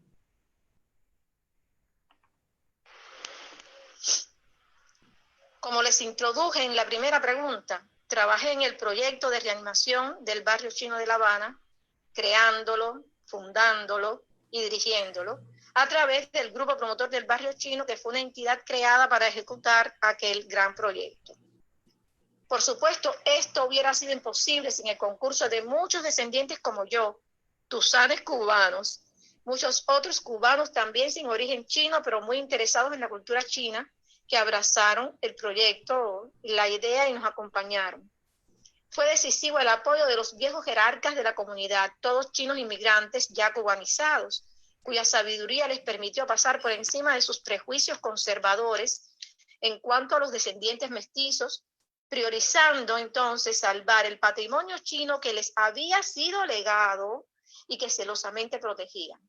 Fue un momento muy duro y decisivo para estos viejos chinos, quienes comprendieron que en las condiciones cubanas, saben que Cuba tiene un tipo de sistema social, económico y político muy específico, pues en las condiciones cubanas, la única manera que el legado no muriera era dándoles reconocimiento a las autoridades, dándoles reconocimiento y autoridad a los jóvenes descendientes de chinos ya mezclados.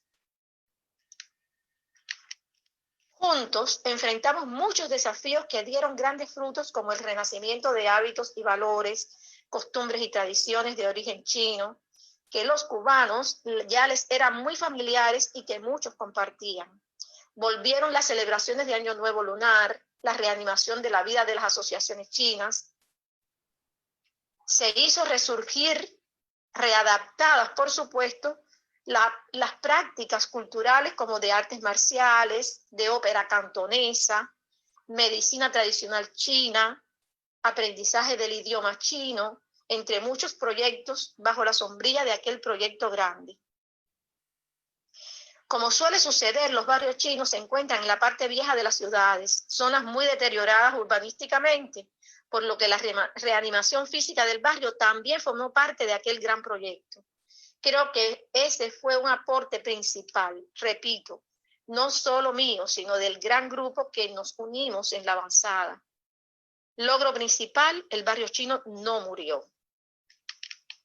Otra actividad dentro del gran proyecto y que continuó hasta ahora, a pesar de que ya que el gran proyecto pues, no existe igual, es la de la promoción de los estudios sobre la presencia y la inmigración china, para lo cual se creó una cátedra honorífica en la universidad. Después de tantos años, aún continúo promoviendo la investigación y haciéndola, organizando conferencias como fue la última en el 2017, Miradas al Oriente, organizada en la Universidad de La Habana, desde mi facultad, la Facultad de Artes y Letras. También estoy trabajando en la organización, impartición de cursos de posgrado para que se conozca, se empiece a profundizar y se interesen los más jóvenes en China y su diáspora. Los cursos más recientes fueron el orientalismo en la cultura letrada latinoamericana, que impartió el profesor Axel Gasquet, un investigador académico argentino-francés radicado allá en Francia, y el otro curso más reciente de literatura china moderna y contemporánea, enseñado por la profesora Rosario Blanco Facal. Estudió en China, su carrera, su maestría. Es una uruguaya italiana que radica en Italia.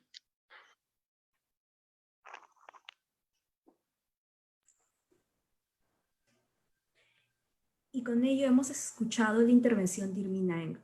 Ahora, por favor, Daisy, pasamos contigo para la última pregunta. ¿Qué temas, actividades has desarrollado o en estos momentos desarrollas sobre la presencia de la diáspora china?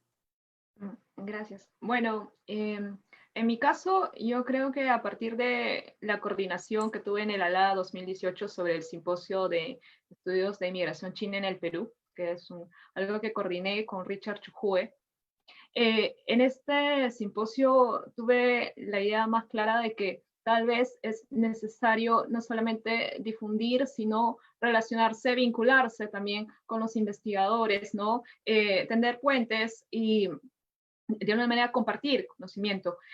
Es a partir de ahí que se me han surgido muchos interrogantes de qué puedo hacer, ¿no? Desde el campo de la literatura, ya lo había dicho también en la intervención pasada, que hay que difundir más este tema de la literatura Tuzán, por ejemplo, ¿no?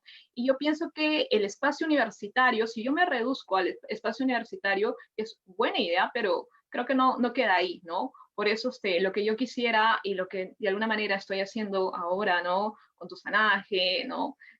Con la red literaria peruana, que ahora vamos a trabajar, un evento, es traer a los escritores tuzanes, difundirlos, traerlos a la comunidad, a los espacios universitarios, hacer algo que se difunda, que no se quede solamente en algo pequeño, cerrado, ¿no?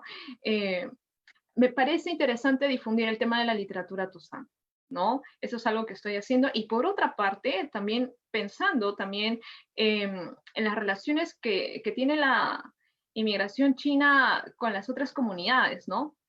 Hace poco, juntamente con el grupo Lámpara de Papel, organizamos ya 2 recitales acerca de poesía Nikkei Tuzán, ¿no? En la idea de que por el solo hecho de ser grupos inmigratorios con tanta presencia en el Perú, ¿no? Hay nexos, hay relaciones, hay contactos, y eso a veces no se crean espacios para divulgar eso, ¿no? Creo que ha sido una experiencia enriquecedora que me gustaría seguir proyectando. Entonces, esa parte me entusiasma bastante. Más allá del tema académico, en general quisiera que todo esto llegue al público, ¿no? Quisiera que esto llegue al público. Y por último, ya también toco el tema del Bicentenario, ¿no? Ya sé que está muy mentado, pero el próximo año será el Bicentenario de Independencia del Perú, ¿no? Y creo que debemos darle el valor que se merece a la inmigración china, ¿no? Hay esfuerzos, pero creo que todavía nos falta cosas y nos falta pensar cuál es el papel de la inmigración china dentro de la nación, ¿no? Y alrededor de las demás comunidades. Así que eso es algo que sí quisiera proyectarlo, ¿no? Y lo bueno es que contamos con investigadores, porque investigadores sí hay, y eso me alegra bastante. Yo creo que hay jóvenes investigadores que están muy entusiasmados por este tema. Y en general, todas las investigaciones son bienvenidas. Así que sí por ahí va a haber algo, ¿no? Y aprovecho pues para saludar a Yuri Sakata, que me ha dicho algo muy interesante y que creo que sí se debería tomar, porque deberíamos hacer algo en conjunto entre todas las comunidades, ¿no? Entre todas las comunidades inmigratorias, ¿no? Presentar una especie de testimonio o documento en el cual se visibilice, ¿no? Cómo ha sido su historia, ¿no? Cómo han sido sus procesos. Eso es algo que debería hacerse de cara al Bicentenario. Así que invito a los demás investigadores a que generen estas ideas, ¿no? No solamente del campo de la literatura, sino en general, ¿no? Para poder, de alguna manera, tener un futuro mucho más próspero, no sé cómo decirlo, no sé, algo mejor de lo que tenemos ahora. Muchas gracias, Daisy, por tu intervención. Entonces, con esto cerramos las rondas de preguntas. Invitamos a todos los que nos están escuchando para que formulen más preguntas aparte de las que ya están. Aquí me están pasando todos los comentarios y preguntas que en un momento se las voy a hacer llegar a los ponentes.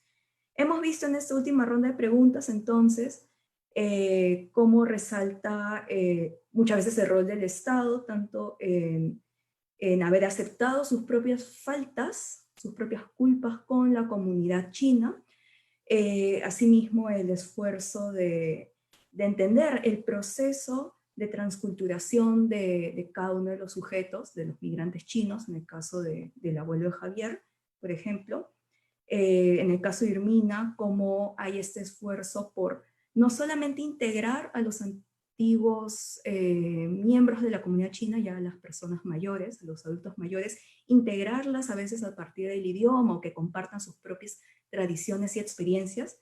Hemos visto que hay ese tipo de integración, como también del otro lado, ¿no? Las personas que ya son que no son de la comunidad china, como también los más jóvenes, los miembros más jóvenes de esta comunidad, que sean parte de estas tradiciones, ¿no? A partir del aprendizaje de la lengua, a partir de el contacto con la música, el deporte, la ópera china. Y en el pueblo de Daisy hemos visto este deseo de que haya una mayor difusión para un público en general, como también dentro de las redes universitarias.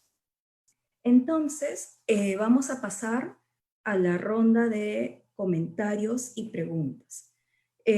Aquí hay muchos de nuestros oyentes que felicitan a cada uno de los ponentes el día de hoy. Están Carlos Comcanchay, Ellen Fong, Valentín Cinco de la Cruz, Celia Wu, Juan Carlos Sánchez López. Todos ellos felicitan a cada uno de ustedes por su participación.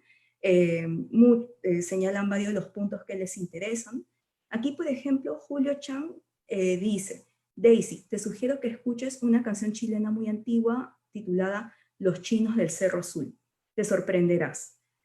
Julia Wong también manda muchos saludos. Julia Wong, bueno, Daisy, tú la conoces, poeta también, a lo mejor parte de las actividades que se pueden dar de difusión de la literatura tusana. Luego, aquí Angélica Flores González señala: muy interesantes cada una de las aportaciones. Me gustaría preguntar si alguno de ustedes ha explorado el tema de la importancia de la preservación del idioma chino en las nuevas generaciones de jóvenes mestizos. Por favor.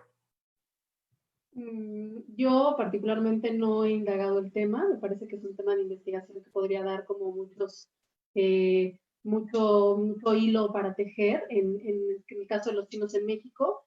Lo que sí sé, porque estoy muy cerca de un trabajo de investigación que acaba de salir recientemente publicado por Sechimex, es sobre el tema de la incorporación de los niños chinos que llegan a México a las escuelas públicas y cómo la lengua se convierte en toda una barrera para lograr su inserción y cómo el sistema educativo en México no es capaz de poder ayudarlos para que tengan éxito escolar.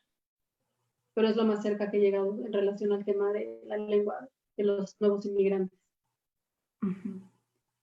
Muchas gracias, Mónica. Javier, Daisy, ¿sabrán esto sobre...? Hay un punto importante con respecto a ese tema. Yo no he indagado en el tema, pero sí hay un punto en el que hay que poner una lucecita del tema lingüístico, ¿no? Hay una población minoritaria que aún habla Hakka aquí en el Perú. Y como sabemos, el Hakka es una lengua arcaica china. Casi está perdida y sería bueno que se investigara al respecto. Es sobre el rescate intelectual, el rescate académico, el rescate de alguna forma de la lengua aquí en el Perú, por lo menos, lo sé a través de algunas investigaciones que otras personas han realizado, y con respecto al cantonés también. El chino mandarín va desplazando al cantonés, ha desplazado en las comunidades originarias. Acá hay una veintena, si no más, de sociedades clánicas, como he visto, prefecturas que funcionan aquí en el Perú, en Lima sobre todo, y he visto la preocupación, me han formulado esa inquietud, la preocupación de la pérdida de la lingüística del cantonés. Es algo también que se debe rescatar. Pero en particular no he visto esos temas. Pero sí hay dos temas de emergencia aquí, lingüísticos. Sí, sí. Y también están otras variantes como el taishanés, por ejemplo. Daisy, por favor. Bueno, yo tampoco he indagado mucho en el tema. Lo que sí es que yo podría decir, y eso es algo que yo también por experiencia lo sé, ¿no? Que en el caso de la prensa, bueno, Definitivamente yo creo que hay muchos documentos que merecerían ser traducidos, ¿no? Hay documentos valiosísimos que están en chino y que a veces los investigadores, pues por no saber chino, es como una barrera que, digamos, no le permite generar una investigación más a profundidad. Entonces, creo que sí es muy importante, de todas maneras, el idioma chino cuando uno quiere investigar acerca de eso, ¿no? Yo, por ejemplo, mi pareja, que estudió maestría en la PUC, hizo una investigación acerca de la prensa y llegó a traducir Machine Po, por ejemplo, ¿no? Entonces, La voz de la colonia. Y creo que así también deberían también generarse nuevas investigaciones al respecto. Yo diría que sí es muy importante, es una tarea pendiente también de los investigadores. Claro, y sobre todo si uno quisiera investigar ya, ir más para el tema de testimonio, Claro, historias claro. familiares, personales, lo que he visto que hacen algunas personas que Sí. estudian a la comunidad Nikkei es ir a los diarios, los familiares facilitan algunos diarios de sus antepasados que claramente están en Japón. Mira, te Y, cuento. por Disculpa. favor, Daisy. No, disculpa, no quería molestar. No, Daisy, por favor, cuéntanos. Hay en una excavación arqueológica, se encontró cadáveres de inmigrantes chinos de Kulis, y hay una carta, y no podían traducir la carta, por ejemplo. Y se tuvo que buscar a especialistas para poder traducir esta carta, porque querían saber el contenido, ¿no? Porque en ese yacimiento no se sabía por qué en una huaca estaban ¿no? estos inmigrantes chinos que habían sido enterrados ahí, ¿no? Y eso, por ejemplo, eso merita investigar, ¿no? Y tener conocimiento de chino, ¿no? Ahí, hasta en esas pequeñas cosas, ¿no? Así que sí es importante. Acá Rodrigo nos está comentando por el chat. Quien ha estudiado las escuelas chinas y la educación en la comunidad es Lausen Herrera. Sí, efectivamente. La doctora. Sí, la doctora Lausen Herrera, que hace poco dictó un curso en el Centro de Estudios Orientales. Sí, ella es toda una especialista en el Y tema. es una de las más importantes estudiosas de las sociedades clánicas. Aquí Sí, sí, sí. Sí, sí, entonces, claro, esa es la importancia por la cual debemos estudiar esto, para cerrar la pregunta, ¿no? La importancia por la cual sí deberíamos, en general, los futuros investigadores deberíamos tener más contacto con el idioma chino, ¿no? Ya sea en todas sus variantes, porque hablar de chino es una variedad enorme de lenguas, ¿no? Mandarín, cantonés, taishanés, etcétera, etcétera, etcétera. Ahora, Diego Alonso Sánchez Barrueto comenta, gracias por la oportunidad, gran idea la de ofrecer los testimonios en Latinoamérica de la inmigración china.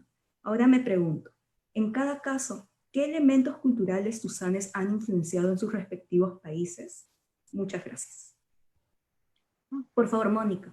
Sí, pues yo creo que hay muchos elementos que compartimos, no solamente Perú, también en Panamá, Cuba, y a mí me llama mucho la atención esto que comentaba Daisy en su primera intervención, de cómo la prensa, de una manera, con un discurso o una narrativa muy despectiva y racista hacia los chinos, que es el tema que a ella le interesa, es algo que en México también lo vivimos, ¿no? Creo que compartimos muchos elementos que van desde los lugares de origen del que llegaron los migrantes, las motivaciones por las que salieron de China, que tenían que ver pues, con temas de desastre, de guerra, etcétera, las redes de parentesco como uno de los principales vehículos a través de los cuales nos llegaron los chinos a nuestros países, la forma en la que se construye el sujeto nacional en nuestros países y cómo los chinos quedan fuera de estos discursos nacionalistas.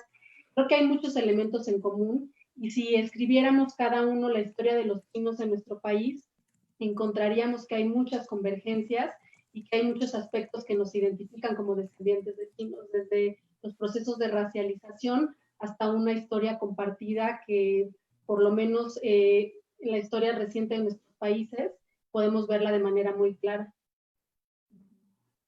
Javier, por favor. ¿Podría reformular la pregunta? Porque no escuché la última parte de la pregunta. Ya. A ver. Diego Alonso Sánchez comenta, ¿qué elementos culturales tusanes han influenciado en sus respectivos países?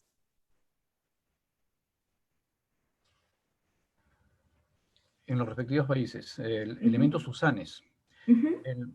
Muchísimos. O sea, por poner un ejemplo, hay una... Vuelvo al caso de Tino Guzmán Can. Su pretensión investigadora, investigativa, él es, en primer lugar, lo voy a presentar muy rápidamente, es presidente de la Sociedad Tonchun, ¿no? Actualmente él ha generado toda una corriente comercial en Senfotur respecto al turismo cultural en el Perú. Por supuesto que aborda temas distintos de Asia, o sea, en la época prepandémica, por cierto, ¿no? donde existían los viajes. Ahora ya no existen casi los viajes turísticos, pero los turistas vienen de China, vienen de Arabia Saudita, vienen de África, y él ha creado un poquito ese nicho respecto a los... que se originó con justamente sus investigaciones tusanes respecto a sus orígenes, a su historia también, como Tuzán que es él. Y eso me parece que es un producto muy palpable en lo comercial, en lo intelectual, por cierto, en lo científico, por cierto, en lo científico social, de un elemento Tuzán, netamente Tuzán, ¿no? Y me parece que, por supuesto, hay esas expresiones, por lo menos aquí en el medio en que vivo. Muchas gracias, Javier. Daisy, quizás deseas comentar algo sobre la pregunta de Diego Alonso Sánchez. Bueno, solamente para agregar a lo que ya comentaron, creo, bueno, no sé si la pregunta es en general o es para mí, pero como decía Francisco, hay muchos elementos culturales que han influenciado en la sociedad peruana. Yo creo que en la cultura generalmente uno asocia siempre, por ejemplo, el chifa, ¿no? Como algo que influye, que es muy importante. Yo pensaría tal vez en algo más, si lo aboco desde mi campo de investigación, el tema de las actividades artísticas. Uno dirá, ¿serio? Sí, sí, porque a inicios del siglo XX, algo que llamaba la atención de los peruanos era el tema del teatro chino, por ejemplo, ¿no? El tema del arte de variedades. Y es algo que a veces no se comenta mucho, que pasa un poco desapercibido y que ha sido suplantado un poco más por el fanatismo, por el chifa, la comida deliciosa. Pero creo que el arte, ¿no? En general, y el arte de la inmigración china que lo representó y que fue muy concurrido por los peruanos, que tuvo mucha fascinación por este tema de exotismo, pero también porque le veían algo interesante, creo que eso es algo que abrió las puertas para una representación mucho más positiva, ¿no? Yo siempre he pensado eso, ¿no? Que es el arte, ¿no? El arte, y también incluyo la literatura en general con las décadas posteriores, es el que a veces reconcilia y hace que se puedan ir, ¿no? Dejando de lado estas representaciones a veces negativas de estos discursos racistas o alternos, ¿no? Yo lo he sentido así, y los investigadores que han abordado el teatro chino darán razón de ello, ¿no? Lo vería más por el lado artístico si quiero resaltar un elemento tuzán. Ya, muchas gracias, Daisy. También nos están mandando felicitaciones y comentarios sobre la mesa que tuvimos Helen Fong y Carlos Chong. Y también tenemos las preguntas de Stephanie Velasco y Freddy Kawich Carrillo. Como estamos un poco con la hora, ya estamos justos con la hora, les voy a hacer llegar las preguntas, pero por favor contestarlo lo más breve posible, ¿ya? La pregunta de Stephanie Velasco es: ¿consideran que la transmisión del idioma es un obstáculo para continuar las costumbres chinas?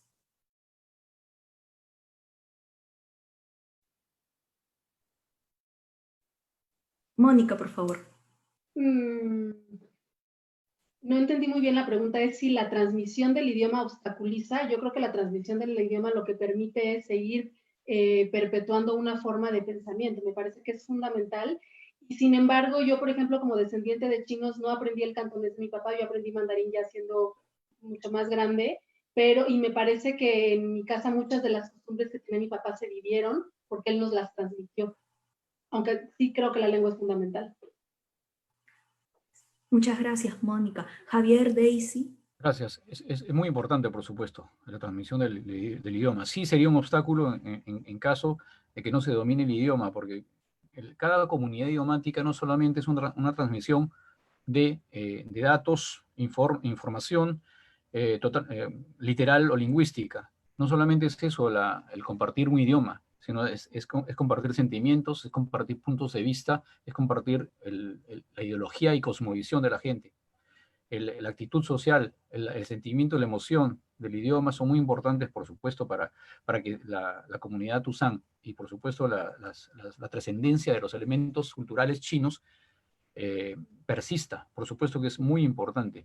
A propósito de esto, en un evento propiciado por la Sociedad de Damas Chinas aquí en Lima, estuvo a cargo de esta Eugenia Montt Farfán, no sé si ustedes la conocen, y que es la presidenta de la Sociedad de Damas Chinas, y Patricia Castro Obando. En la mesa había muchísimos tusanes, muy jovencitos, muy jóvenes todos ellos, muy jóvenes, y todos, por lo menos la mayoría, dominaba el chino. Sabía por lo menos parcialmente el chino. Yo no creo que esté en desuso y no creo que peligre. Más con este tema de la trascendencia china en lo comercial, por ejemplo, que no tiene muchos años, con más razón hay una efervescencia por conocer el idioma. Pero el idioma es importantísimo, es vital.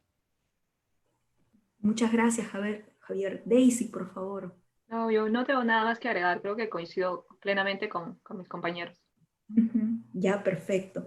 Ahora pasamos con la pregunta de Freddy Kawich Carrillo, que dice, ¿el secretismo con el que se desenvolvieron estos migrantes de hace un siglo, desde su punto de vista, ayudó a la comunidad china o contribuyó a la creación de toda su historia negra, entre comillas? Mónica, Javier, Daisy, quien desee comenzar, por favor. En el caso mexicano, Freddy es un experto en la logia masónica Qigong, es de quien más he aprendido yo sobre este tema y además ha aportado mucho al estudio sobre estas logias.